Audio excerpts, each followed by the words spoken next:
નમસ્કાર, પાવોબા steel India સાથે હું હર્ષ જીતેન્દ્ર. કૃષિ જાગરણમાં આપનું સ્વાગત છે. સમાચાર જોતા પહેલા એક નજર આજની ટોપ હેડલાઇન્સ પર.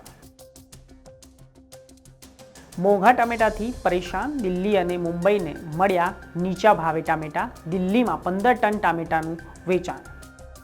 આવતીકાલે ખેડૂતોનું રાષ્ટ્રવ્યાપી આંદોલન. સરકારની નીતિઓ સામે પૂતળા દહનનું એલાન. આખા દેશ પૂર ભૂસ્ખલનની ઝપેટમાં. વાયનાડમાં 158ના મોત.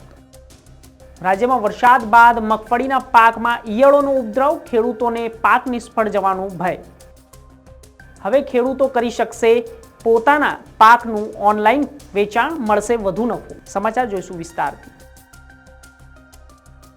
શાકભાજીની વધતી કિંમતોથી પરેશાન લોકોને રાહત આપવા માટે દિલ્હી એનસીઆરમાં બજાર કરતાં સસ્તા ભાવે ટામેટાનું વેચાણ શરૂ કરવામાં આવ્યું છે. મુંબઈમાં પણ ઓછા ભાવે ટામેટાનું વેચાણ શરૂ થઈ ગયું છે.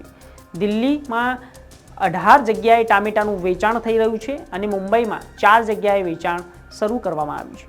મોંઘા ટામેટાથી રાહત આપવા માટે ભારતીય રાષ્ટ્રીય સહકારી ગ્રાહક સંઘ લિમિટેડ કેન્દ્ર સરકાર હેઠળથી સહકારી મંડળીના દ્વારા 29મી જુલાઈથી દિલ્હી એનસીઆરમાં રાહત દરે ટામેટાનું વેચાણ કરી રહી છે.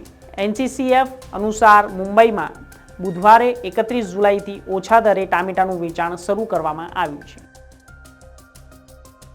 પાક પરના એમએસપીની ગેરંટી, કાયદા અને અન્ય અનેક માંગણીઓને લઈને 13 ફેબ્રુઆરીથી આંદોલન ચલાવી રહેલા ખેડૂતો આવતીકાલે ગુરુવાર 1 ઓગસ્ટ સરકાર દ્વારા વિરુદ્ધ દેશભરમાં પૂતળા દહન કરશે.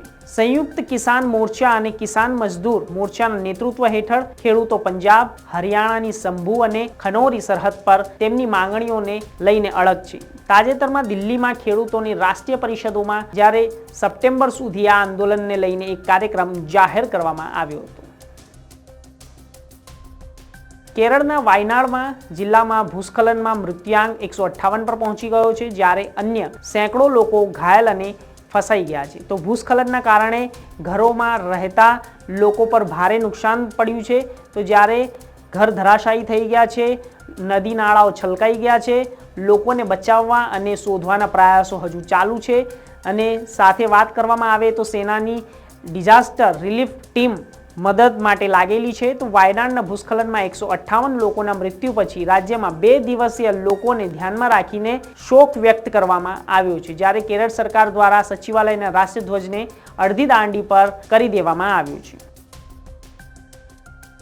ગુજરાત રાજ્યમાં અતિ મુશળધાર વરસાદને લઈને અનેક ગંભીર પરિસ્થિતિઓ સર્જાઈ રહી છે, જેમાં રોડ રસ્તા પર રહેતા લોકોને પણ અસર થઈ રહી છે. સાથે સાથે રાજ્યના ખેડૂતોને પણ પોતાના પાકની ચિંતા સતાવી રહી છે. સૌથી વધુ ચિંતા મગફળીના ખેડૂતોમાં જોવા મળી છે, જ્યારે મગફળીના પાકમાં વધુ વરસાદને લીધે ઈયળોનો ઉપદ્રવ વધી ગયો છે, જેનાથી પાકમાં નુકસાનનો ભય ખેડૂતોને સતાવી રહ્યો છે. ભારતની જમીન ખૂબ જ ઉપજાઉ છે, જેમાં 12 માસ પાક લઈ શકાય છે. તેમ છતાં આપણા ખેડૂતો પરેશાન જોવા મળતા હોય છે. તેનું કારણ એક નથી, ઘણા છે. ઓછી ઉપજ નહીં, અપૂરતો ભાવ હોય છે. અપૂરતા ભાવ મળવાને કારણે ખેડૂતો દેવામાં ડૂબી જાય છે. અમુક વખત આત્મહત્યા કરવા પણ મજબૂર બની જાય છે. ખેડૂતોને સારા ભાવ મળી રહે તે માટે ઈ નામનું પોર્ટલ શરૂ કરવામાં આવ્યું છે, જેમાં ખેડૂતો પોતાનો પાક, તેનો ઉપજને સારો ભાવ મળી રહે તે માટે આ પ્લેટફોર્મ પર ખેડૂતો પોતાના પાકને માત્ર વેચી જ નહીં પરંતુ ખરીદી પણ શકે છે. હાલ સમાચારોમાં બસ આટલું જ. દેશ દુનિયા અને એગ્રીકલ્ચર ન્યૂઝ માટે જોતા રહો કૃષિ જાગરણ. નમસ્કાર.